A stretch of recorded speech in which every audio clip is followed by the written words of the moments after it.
اوسئ. غواړم د HTML د ژبې د زده کړې یوه لړۍ پیل کړم.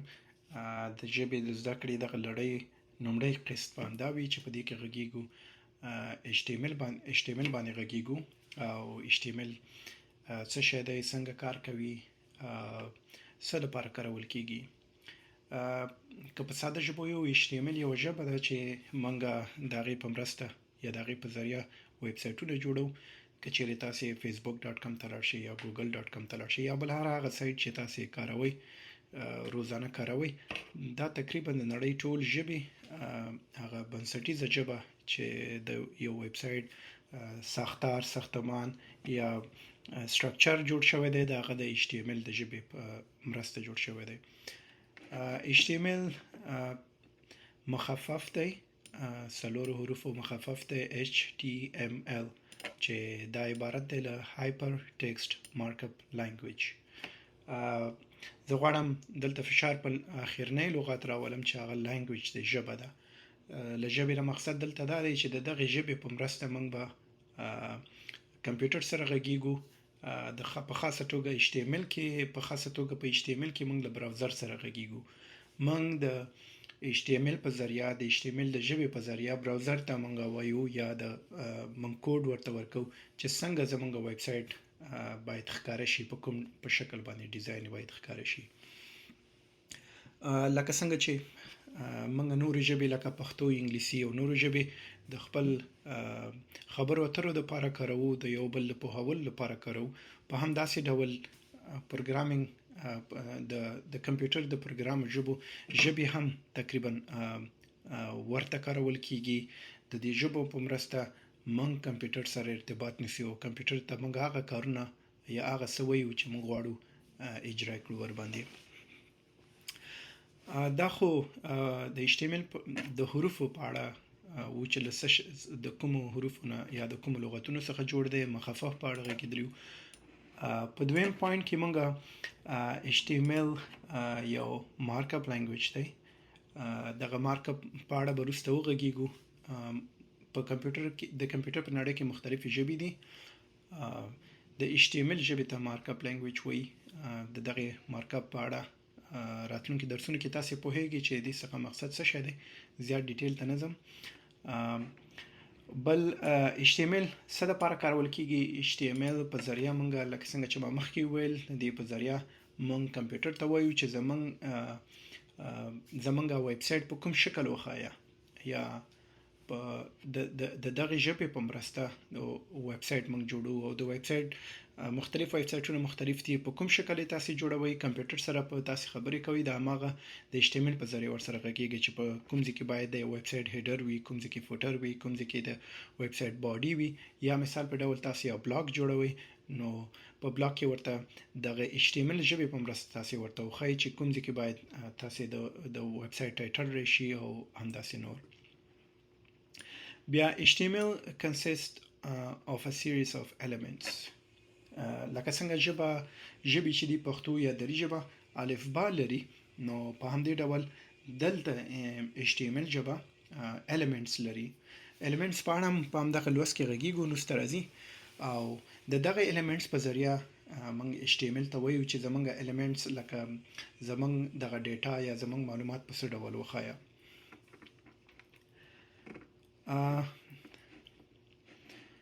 راځو دویم برخې ته. دلته یو اگزامپل دی، یا موږ غواړو دغه په همدغه شکل موږ غواړو یو لنډ ډاکومنټ جوړ کړو یا یو لنډ ویب سایټ جوړ کړو. د ویب سایټ لپاره تاسې دوه شیانو ته ضرورت لري. یو کور ایډیټر نه مقصد دا دی هغه سافټویر چې تاسې هلته د HTML کوډ لیکئ، چې دغه د HTML کوډ یو نمونه ده. او بل تاسې یو براوزر ته ضرورت لري چې براوزر تاسې کوډ ترانسلیټ کړي کمپیوټر ته.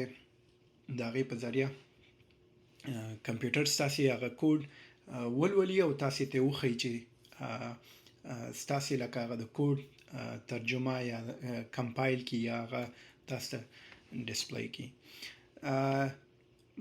زه په دې د کورس په دې لړۍ کې غواړم د VS کوډ په نوم باندې یو کور ایډیټر دی هغه وکړم. تاسو کچېرې تاسو کوم بل ایډیټر لرئ نو هغه هم کارولای شئ. VS Code په ګوګل کې سرچ کړئ. ویژوال سټوډیو کوډ له دغه ویب سټ نه ډاونلوډ کړئ. زه فعلا خپل ماک او اس کاروم. کچېرې تاسو وینډوز کاروئ نو هم د وینډوز لپاره او یا د لینکس لپاره له دې څخه ډاونلوډ کړئ. هر کله چې ډاونلوډ کله چې ویژوال سټوډیو کوډ ډاونلوډ کړئ تاسو باید براوزر ته اړتیا ولرئ. نارمل وینډوز کې هم هر اپریټینګ سیستم چې کاغه ماک او اس دی کاغه وینډو ده خپل یو براوزر لري، خپل براوزر سره راځي چې already انسټالي. خو زه دلته په خپل د دې کورس په لړۍ کې به زه د کروم له براوزر څخه استفاده کوم. تاسو کولی شئ کروم براوزر په ګوګل کې ولیکئ او بیا د ګوګل د ویب سټ نه کروم براوزر هم ډاونلوډ کړئ. د دغه دوه سافټویر څخه به زه استفاده کوم. تاسو هم کولی شئ هم دغه ډاونلوډ کړئ یا هم دلته کوم ریستریکشن یا تاسو دغه نشته کچېرې بل غواړئ بل براوزر څخه استفاده وکړئ هم کولی شئ له نورو براوزر څخه استفاده وکړئ. نو تاسو هر کله چې ویژوال سټوډیو کوډ ډاونلوډ کړئ زه راځم ویژوال سټوډیو کوډ ویژوال وی اس کوډ خلاصوم. راځم دلته چې کله دغه فایل مینیو ته لاړ شئ یا فولډر اپشن ته لاړ شئ. دلته راځئ اوپن فولډر کې ډیسکټاپ ته راځئ. ډیسکټاپ کې زه یو فولډر جوړوم، د ویب سټ ډیزاین په نوم باندې فولډر جوړوم او دلته بیا یو بل فولډر جوړوم د HTML په نوم باندې. دغه زه خلاصوم په خپل VS کوډ کې یا ویژوال سټوډیو کوډ کې. کله چې دا تاسو جوړ کړه راځئ دلته یو فایل جوړوئ. فایل زه سایت په نوم باندې جوړوم یا فرست HTML هر نوم تاسو کارولی شئ. خو عموما د ویب سټ په نړۍ کې هغه اولنۍ پاڼه چې هغه د انډیکس په نوم باندې جوړیږي. انډیکس په نوم ولیکئ، انډیکس نوم ولیکئ، نقطه ولیکئ، HTML چې ایکسټنشن دی معنا دا چې موږ کمپیوټر ته وایو. دغه فایل چې زه جوړوم دې کې زه غواړم خپل HTML یا HTML کوډ ولیکم. کله چې دا مو ولیکل راځئ دلته اوس تاسو کولی شئ د HTML کوډ ولیکئ. زه هغه نموي کوډ چې دی دا غواړم تاسو ته دلته دغه کړم. راځم دغه هلته کلیک وهم چې هغه غاړه بنده کړم. ټول ناول په HTML کوډ کې موږ غواړو کمپیوټر ته ووایو یا دغه فایل کې د لارې براوزر ته ووایو چې زه چې دغه کوډ لیکم دا د HTML کوډ دی. د دې لپاره تاسو باید په دې شکل باندې ډاک ټایپ کړئ او سپیس ورکړئ HTML. دا اولنۍ دغه شو.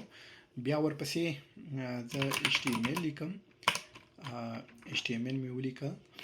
بیا هیډ لیکم، هیډ معنا سر. بیا ټایټل لیکم، پیج ټایټل دلته راولم. هغې د هیډ نه وروسته په HTML کې باډي لیکم. راځم باډي لیکم. بیا H1 my first heading. بیا د P tag کاروم. my first paragraph لیکم. دا سیف کوم، کنټرول اس باندې ما سیف کړ یا فایل مینیو ته ځئ سیف کړئ هغه خلاصوي. اوس براوزر ته زه ډیسکټاپ ته ځم بیا ویب سایت ته HTML او دغه فایل چې ما جوړ کړ دا غواړم اوپن کړم. په دې باندې کلیک وهم. دا زما د ویب سایت په دې شکل باندې ښودل کیږي په براوزر کې لکه اولنۍ زما پاڼه ده او د دې کوډ په دې شکل باندې دی. که چیرې زه غواړم اوس دغه پیج ټایټل دی، پیج ټایټل دلته په ټایټل کې ښودل کیږي او دا باډي کې دا د پاڼې باډي ورته ویل کیږي. دغه پاڼې باندې دغه سپینه پاڼه چې تاسو ته ښکارل کیږي دا د ویب سایت د یو پاڼې باډي ده، باډي ورته ویل کیږي.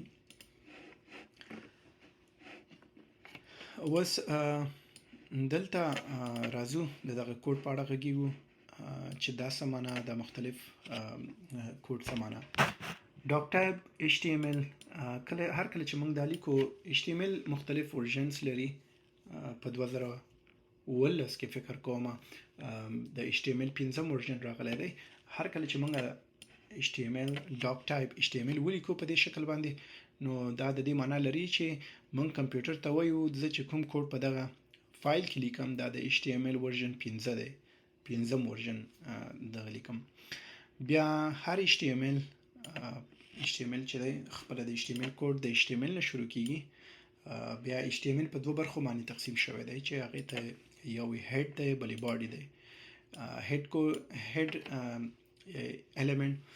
هډ element عموما د یو ویب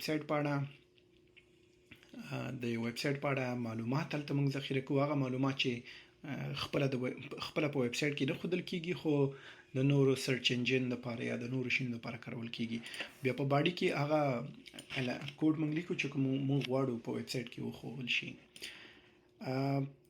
اوس بلې برخې ته راځو چې دا خو یو نمونه‌ای شکل شو اوس راځو موږ غواړو وغږیږو چې د HTML یو element څه ته ویل کیږي